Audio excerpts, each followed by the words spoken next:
بحتاج دايما يكون عندي في تلاجتي حاجه مسكره اكلها لما احس ان جسمي محتاج نسبه سكر وفي نفس الوقت تكون طبيعيه ومن غير ما تزودني في الوزن. وبرطمان المربى ببذور الشيا ده كان احلى حاجه حلت لي المشكله دي.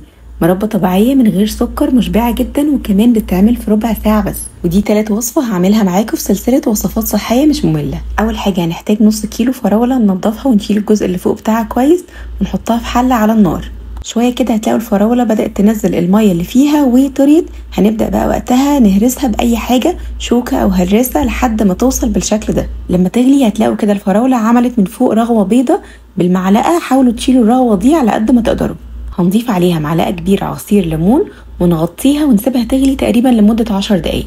بعد ال10 دقايق هنشيل بقى الغطا ونكون محضرين معلقتين كبار من بذور الشيا، هنضيفهم على الفراولة ونقلبها فيها، وبعدين نغطي تاني عليها ونسيبها حوالي 5 دقايق او 7 دقايق كمان. هنفتح الغطا بقى عليها هنلاقي بذور الشيا طريت كده ونفشت شوية، وهو ده المطلوب.